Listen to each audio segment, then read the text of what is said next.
orang kalau pengertiannya salah, maka semuanya itu akan jalan salah. Keuangannya, kesehatannya, mengatur keluarga, hubungan suami istri dan lain sebagainya itu akan salah. Saudara, awalnya itu kita harus di-set betul lebih dulu. Nah, apabila kita sudah jalan salah, maka correction itu ada pada saat kita saben kali datang di rumah Tuhan, ketika kita menerima firman, ketika kita mengangkat tangan dan menyembah Dia, itulah satu correction dalam hidup kita yang memperbaiki, meluruskan kembali jalan kita. Ya saudara, tidak ada yang bisa menolong saya dan saudara kecuali kuasa Roh Kudus dan firman. Katakan kecuali Roh Kudus dan firman. Hanya itulah yang bisa mengubah saya. Ya saudara, itu sebab sekarang saya ingin menunjukkan tentang kemustahilan dan Allah tidak berkenan. Itu sama-sama, dampaknya sama, ya saudara, yang kita alami dan kita rasakan juga, kecewa juga. Ya ini mustahil ini buat saya. Ya ini Tuhan tidak berkenan nih. Ya saudara, tetapi ada bedanya. Ya makanya saya tulis bedakan kemustahilan versus Allah tak berkenan. Ya kalau mustahil itu kita harus hancurkan. Kalau Allah tidak berkenan, kita harus angkat tangan berserah. Jangan ngotot, jangan ditengking. Nah ini kesalahan yang besar. Ya saudara, masa kehendak Tuhan tidak berkenan kita tengking? Nambahi dosa kan? Jadi kalau orang Kristen tidak mengerti perbedaan ini, saudara, maka banyak kekecewaan, banyak akibat negatif harus dia alami dalam hidup. Karena salah menengking, salah mendudukkan pada proporsi yang benar. Ya, itu sebab saya akan mengajak saudara untuk memperhatikan ini. Kemustahilan sekali lagi adalah kerjaan setan. Katakan, kemustahilan adalah kerjaan setan. Dalam naskah King James disebutkan, but if you are able to do anything. Ya, tetapi bila engkau bisa melakukan apa saja. Apa saja. Gak ada manusia yang bisa mencapai tahap bisa melakukan apa saja. Ya saudara. Nah, jadi ini adalah kata-kata daripada bapak yang anaknya dirasuk setan. Kita membaca kemarin bahwa anak ini dibawa masuk dalam api, ya, kebakar, luka bakar, dan setan membawa dia masuk dalam kolam atau dalam sungai, ya, atau di bak mandi. Sudah tahukah kita bahwa pastilah kita yakin bahwa luka bakar ini akan semakin abses, ya saudara. Nah, jadi anak ini tidak berdaya apa-apa karena dia di bawah kekuatan, di bawah perintah daripada iblis, saudara, ya. Itu sebab kuasa daripada iblis ini hanya bisa ditaklukkan oleh Yesus yang berkuasa melakukan apa saja. Katakan, Yesus yang berkuasa melakukan apa saja. Di alam semesta ini. Bukan hanya di manusia. Ya, saudara, jadi saudara mesti tahu. Nah, contoh yang kita sekarang hadapi dan kita lihat adalah di mana-mana juga di negara kita, di luar negeri juga sama. Tuhan sedang menunjukkan apa sekarang? Tuhan sedang menunjukkan sedikit gejala fenomena alam. Ya, saudara. Fenomena alam ini sudah dipelajari. Ya, di bangku kuliah sudah dipelajari bahwa itu akibat daripada monsun, umpamanya angin. Kemudian akibat daripada peredaran matahari, bulan, dan bumi. Ya, saudara. Tetapi besok Tuhan menghukum dunia tidak dengan fenomena yang berdasarkan ilmu pengetahuan. Yang sudah diketahui oleh para ahlinya. Ya. Tuhan akan menyiksa bumi dan penduduknya dengan fenomena yang beneran fenomena. Fenomena yang beneran fenomenon, yaitu yang gak masuk akal sama sekali. Gak ada kaitannya sama sekali. Ya saudara, tiba-tiba terjadi. Nah itu hukuman Tuhan. Maka itu saudara, kita harus tahu membedakan. Ya. Nah, di sini kita melihat bahwa bapak ini sudah putus asa sebab 12 murid tidak bisa menyembuhkan. Ya, saudara, memang Tuhan itu kadang-kadang membiarkan muridnya berjalan sendiri. Dan Tuhan tinggal di tempat. Tetapi dari kejauhan Tuhan bisa tahu apa saja yang dikerjakan oleh para murid. Ya saudara, maklum dia adalah Allah. Amin. Jadi ketika dia melepas 12 murid untuk berjalan, untuk melayani masyarakat, dia dari kejauhan dia sudah tahu apa yang mereka alami. Mereka gagal atau sukseskah. Saudara, akhirnya bapak ini membawa anaknya yang dirasuk setan kepada Tuhan Yesus. Ya, saudara, dan kemudian Yesus menengking setan itu. Ya, dan setan itu keluar.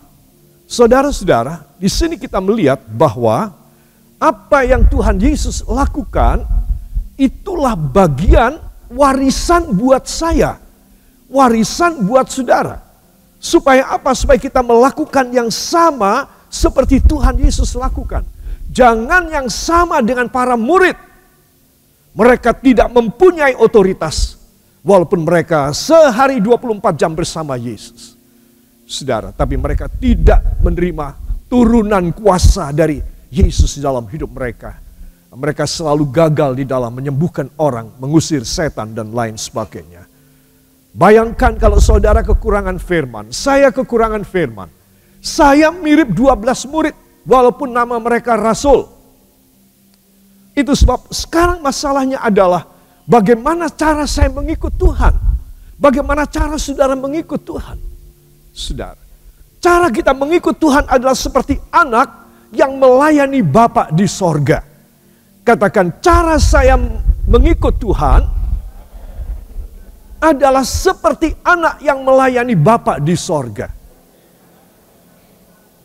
Ya, di dalam kitab Maliaki disebutkan, Tuhan bersabda, aku akan mengasihi kamu seperti ayah yang mengasihi anaknya yang melayani dia. Seperti bapak yang mengasihi anak yang melayani dia.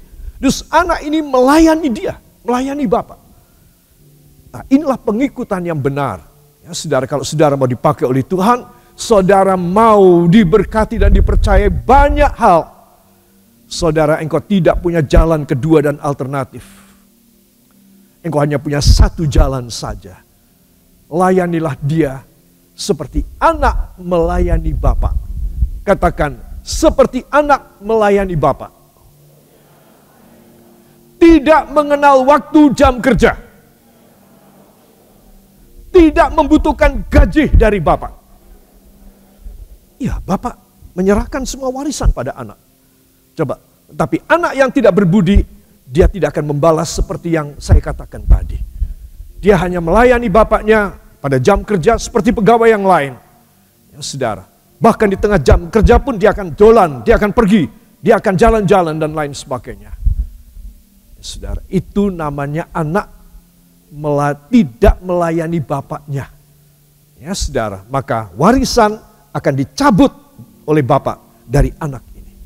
Ya, saudara, kalau saudara orang tua tetap memberikan warisan pada anak model begini, engkau orang tua yang bodoh dan yang tidak berkenan kepada Tuhan.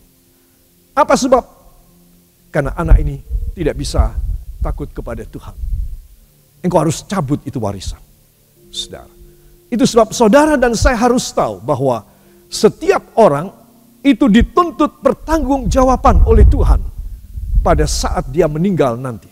Kalau kita sudah mati, kita sudah tidak bisa mengoreksi, kita tidak bisa meratifikasi, kita tidak bisa meralat semua kebijakan yang kita telah putuskan sebelum kita mati. Itu sebab sebelum kita meninggal, ayo kita kasih contoh pada isi keluarga. Aku melayani Bapak seperti anak, bukan seperti pegawai, bukan seperti mandor, tapi seperti anak melayani Bapak. Dia tidak kenal waktu, dia tidak punya harga diri, karena pikiran dia cuma satu, ini semua aku warisi nanti. Saudara, jadi dia melayani Bapaknya dengan segenap hati. Ya, itu yang membedakan. Katakan, itu yang membedakan saya. Harus saya seperti itu dengan orang Kristen biasa. Saya adalah orang Kristen yang luar biasa, dengan tingkatan yang lebih tinggi. karena saya mengenal perintah Tuhan serta melakukannya seumur hidup saya. Amin. Saudara, sekarang saya akan bicara mengenai soal kemustahilan ya. Ini adalah satu diksi Alkitab yang betul-betul pekerjaan iblis. Saya mau tanya, dengan apa yang akan saudara kerjakan dengan mustahil ini? Tolong dijawab. Dihancurkan. Ya, jadi apa yang saudara harus lakukan dengan kemustahilan? Dihancurkan. Tetapi kalau bukan kehendak Tuhan, jangan dihancurkan, tetapi berserah kepadanya. Amin. Nah, ini dua hal, jangan keliru. Supaya saudara tidak mendapat perlakuan yang keliru dari Tuhan juga ya. Kemustahilan, ini kerjaan Satan, hancurkan. Matius 13:24 sampai dengan ayat 30. Jangan ada dua benih ini. Mari kita akan membuka bersama dan kita akan baca sambil bangkit berdiri dari Matius pasal yang ke-13 para kekasih. Matius 13 ayat 24 sampai dengan ayat yang ke-30. Ya, tentang perumpamaan tentang lalang di antara gandum. Ya, mari dengan suara yang nyaring kita mulai dari judulnya. 1, 2. Perumpamaan tentang lalang di antara gandum. Yesus membentangkan suatu perumpamaan lain lagi kepada mereka. Katanya, hal kerajaan sorga itu seumpama orang yang menaburkan benih yang baik di ladangnya. Tetapi pada waktu semua orang tidur, datanglah musuhnya, menaburkan benih lalang di antara gandum itu, lalu pergi. Ketika gandum itu tumbuh dan mulai berbulir, nampak jugalah lalang itu. Maka datanglah hamba-hamba tuan ladang itu kepadanya dan berkata, Tuan, bukankah benih baik yang Tuan taburkan di ladang Tuan? Dari manakah lalang itu? Jawab tuan itu, seorang musuh yang melakukannya. Lalu berkatalah hamba-hamba itu kepadanya, jadi maukah Tuan supaya kami pergi mencabut lalang itu? Tetapi ia berkata, jangan, sebab mungkin gandum itu tercabut pula pada waktu kamu mencabut lalang itu. Biarkanlah keduanya tumbuh bersama sampai waktu menuai. Pada waktu itu aku akan berkata kepada para penuai, kumpulkanlah dahulu lalang itu dan ikatlah berberkas-berkas untuk dibakar. Kemudian kumpulkanlah gandum itu ke dalam lumbungku. Amin. Terima kasih, silahkan duduk kembali. Saudara yang kekasih, apa yang kita baca ini suatu perumpamaan. Katakan suatu perumpamaan. Suatu perumpamaan bisa berarti lebih dari kenyataan, saudara. Kenapa? Karena ini bakal terjadi yang akan datang. Ya, saudara. Dan urutan yang ditebang itu lalang lebih dulu. Sesuai dengan kitab Wahyu, maka penuaian yang pertama adalah Tuhan membawa sabit. Dan kemudian dengan satu kali hentakan, celing, maka seluruh dunia akan dituai. Siapa yang nomor satu dituai? Lalang. Siapa lalang? Lalang adalah orang-orang yang menolak Kristus, dan orang-orang Kristen yang tidak sungguh-sungguh kepada Tuhan itu adalah jenis lalang, perusak. Jadi mereka akan ditebas lebih dulu, mereka akan dipanen lebih dulu, dan mereka akan langsung dimasukkan api. Baru kemudian Tuhan datang dengan sabit yang lain, dan nomor dua ini dia menyabit, dia menuai, dia panen gandum. Siapa gandum? Gandum adalah anak-anak Tuhan, orang-orang Kristen yang sungguh-sungguh kepada Tuhan, mereka yang siap menjadi mempelai Kristus di Yerusalem baru. Beri tepuk tangan bagi dia. Jadi Tuhan sudah memberitahukan urutannya. Ketika hamba-hambanya datang, Tuhan, maukah Tuhan kami mencabut benih-benih tumbuhan-tumbuhan lalang yang sudah mulai tinggi?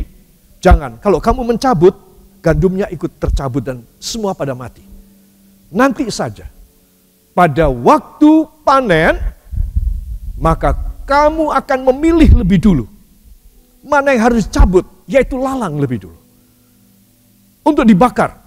Dan kedua, gandum kamu masukkan dalam berkas-berkas, kamu ikat pada berkas-berkas dan masuk dalam lumbungku. Ya saudara, jadi para kekasih perhatikan ya, pekerjaan iblis adalah menyebarkan. Apa saudara? Semua yang tidak baik. Benih dosa, akal-akal jahat, kriminalitas, akal-akal kekotoran, kesombongan, arogansi, egoisme, penyembahan berhala, itu ditebar, dia menebar, idenya banyak sekali.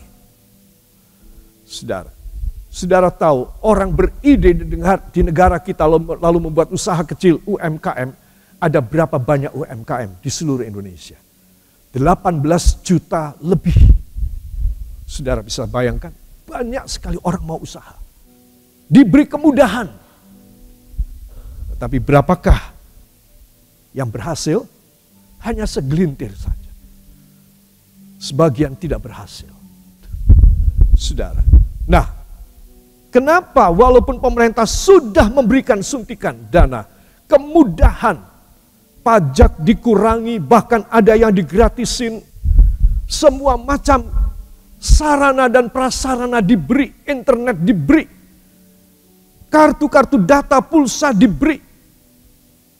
Di beberapa bagian di semua kota ada khusus tempat untuk mereka berjualan, free, tidak bayar sewa. Entoh gagal. Coba. Jangan bilang memang usaha cari uang itu susah. Jangan bilang begitu. Saudara harus tahu apa sebabnya. Hidup rohani saya dan saudara juga kita akan kandas. Kita akan bangkrut juga. Kalau saya dan saudara tidak mengerti dasarnya, prinsipnya, filosofinya. Itu sebab seorang anak Tuhan yang mau kerja buat Tuhan, mengejar keberhasilan, mengejar segala berkat-berkat ajaib yang tidak dikerjakan dengan tenaga manusiawinya, tetapi yang dikirim gratis dari sorga oleh Tuhan kepada dia. Kalau mau yang kayak begitu, saya dan saudara harus sesuai dengan firman. Gak ada cara yang lain. Engkau tidak perlu mendaftar. Engkau sesuai dengan firman saja.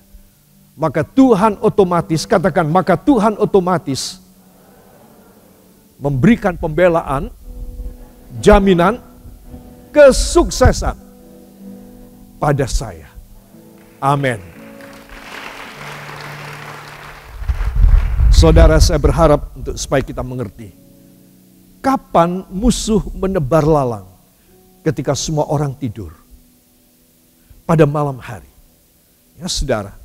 1-2 hari kemudian, 1-2 pagi kemudian, pegawai-pegawainya semua kaget. Loh, kok ada lalang? Dan mereka lapor kepada majikannya, Tuhan, bukankah Tuhan menebar benih yang baik? Kami yang menyebar. Tapi ada lalang, sekarang ada banyak di sawah kita.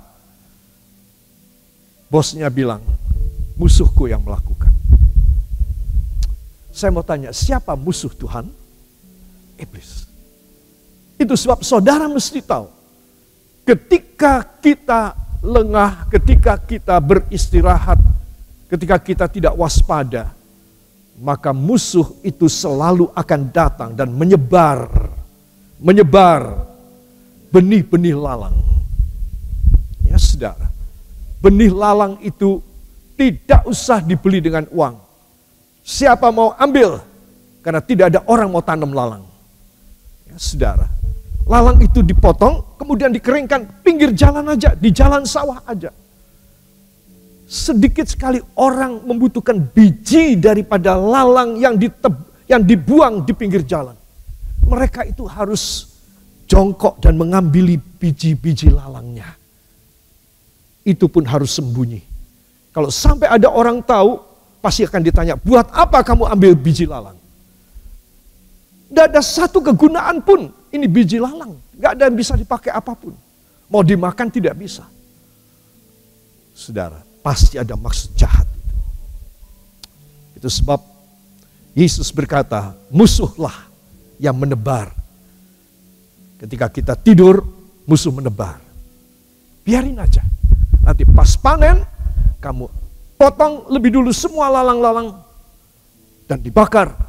Baru potong gandum. Baru masuk ke dalam lumbungku. Saudara yang kekasih, mustahil adalah karena kita terpapar dan tersebar benih iblis. Apa saja jadinya mustahil pada saya. Apa saja jadinya mustahil pada saudara. Kenapa? Karena kita sudah terpapar dengan benih lalang. Itu sebab satu-satunya cara bagaimana kita bisa dibasmi semua lalang adalah dalam hidup ini. Kita harus menyisihkan semua sifat karakter lalang dari hidup kita. Supaya apa? Supaya kita hidup dalam kebenaran, kemurnian sebagai biji gandum dari Tuhan. Mau demikian? Yang mau beri tepuk tangan bagi dia. Bila saudara dan saya ditawari apa saja mau. Diajak apa saja mau. Gak mikir. Maka saudara engkau sudah ketaburan dengan biji lalang. Dan engkau harus menunggu sampai masa panen. Engkau tidak bisa begitu saja membuangnya. Karena engkau akan tercerabut juga bersama dengan mereka. Jadi risiko akibat daripada orang yang tidak pikir panjang. Dan membiarkan hatinya, pikirannya disebari dengan lalang, biji lalang. Saudara, itu ada histori, ada sejarahnya berikutnya. Dan sejarahnya adalah mereka harus menanggung sampai masa panen yang cukup lama, yaitu seumur hidup mereka. Ya saudara, itu sebab mereka akan hidup digerogoti, makan harusnya satu hari satu batang gandum, harusnya bisa makan 10 gram nabati, protein, dan karbohidrat dan lain sebagainya, digerogoti, terpaksa harus berbagi berdua dengan lalang. Mungkin lalang lebih serakah dan lebih rakus. Saudara bisa bayangkan kita harus hidup seumur hidup sebagai konsekuensi logis, sebagai resiko dari karena kita tidak berjaga-jaga dan kita ketaburan biji lalang. Gak heran banyak orang Kristen harus menanggung penderitaan, kemiskinan seumur hidup. Itu sebab saya ingin mengajak semua saudara, waspada. Jangan sampai hati dan pikiran saudara ditaburi oleh biji lalang. Saudara, engkau tidak mendapat faidah apapun. Engkau mendapatkan kerugian yang sangat besar. Para kekasih, ini pelajaran yang penting sekali. Kita membiarkan kemustahilan juga sama. Saudara, kita membiarkan kemustahilan dan kita berkata, ya sudah, aku nerimo ing pandum, dah aku pasrah aja. Memang aku sudah digariskan begini. Ya, orang Kristen tuh nggak boleh bilang aku ini sudah digariskan. Digariskan nganggo opo. Ya, nggak boleh bilang begitu. Saudara harus bilang, aku sudah ditebus oleh darah Yesus. Itu sebab hidupku pasti mulia. Aku tidak harus berbagi dengan lalang. Aku tidak harus menunggu saat panen bersama dengan dia. Aku harus bisa menjaga hidup dengan dia berdampingan terus. Menyakitkan benar. Saudara, orang Kristen yang tidak mengerti rahasia ini, sesungguhnya mereka hidup dalam tidak happy. Mereka hidup dalam kegagalan. Dan mereka hanya semu saja ketika mereka ketawa, merasa happy, itu hanya palsu saja. Karena mereka seumur hidup harus berbagi dengan lalang. Berbagi dengan lalang. Ya, saudara. Itu sebab ini pelajaran untuk saya dan saudara. Katakan kemustahilan. Kemustahilan harus saya kalahkan. Saya tidak sudi hidup berbagi dengan kemustahilan dan segala akibat negatifnya. Dalam nama Yesus, saya harus bertindak waspada untuk menolak biji lalang. Dalam nama Yesus, amin. Ya saudara, nah ini pendahuluan untuk soal ini dalam slide ini. Markus 9 ayat 23 sampai 25. Ya, sekali lagi kita akan buka dan kita akan baca. Mari kita akan baca. 1, 2. Jawab Yesus, katamu, jika engkau dapat, tidak ada yang mustahil bagi orang yang percaya. Segera ayah anak itu berteriak, aku percaya, tolonglah aku yang tidak percaya ini. Ketika Yesus melihat orang banyak makin datang berkerumun, ia menegur roh jahat itu dengan keras, katanya, hai kau roh yang menyebabkan orang menjadi bisu dan tuli, aku memerintahkan engkau, keluarlah daripada anak ini dan jangan memasukinya lagi. Amin. Ya, saudara, ini kisah dari ayah tadi yang kemudian dia berteriak kepada Tuhan, Tuhan tolonglah aku yang tidak percaya ini. Jadi semua kegagalan, termasuk kegagalan doa dari hamba Tuhan, 12 murid gagal juga. Itu karena apa? Itu karena ada andil daripada si pasien dan keluarganya, yaitu ayah dari anak ini, yang tidak percaya juga kepada Tuhan. Tapi dia hanya ingin minta disembuhkan, kalau boleh tanpa percaya. Menurut saudara bisa apa tidak? Ya. Bisa tidak dikabulkan. Ya. Jadi kalau seseorang dia ada prinsip, aku mau mujizat, tapi aku gak usah percayaan, gak usah deh. Yang mereka tidak bisa dapat. Ya, saudara, 12 murid pasti gagal doanya. Sampai datang Tuhan Yesus yang mencelikkan mata sang ayah ini. Bagaimana kamu katakan bahwa bila seandainya bisa, sesungguhnya aku berkata kepadamu, tidak ada yang mustahil. Aku bisa melakukan. Ya, saudara. Nah, di sini kita melihat tadi orang yang mau berbagi dengan lalang seperti ayah ini. Kalau bisa, aku minta mujizat, gak usah pakai percaya sama Tuhan. Gini aja, biasa-biasa aja. Gak usah banyak pengorbanan deh. Saudara, itu sesuatu hal yang mustahil lagi. Jadi mustahil melahirkan mustahil baru. Ya, itu sebab anak-anak Tuhan perhatikan ya. Jangan ada dua benih. Ayo semua katakan, saya mulai malam ini. Ulangi, tangan saudara. Tangan kiri di sini. Mulai malam ini, saya punya prinsip yang ilahi. Saya tidak boleh berbagi dengan lalang.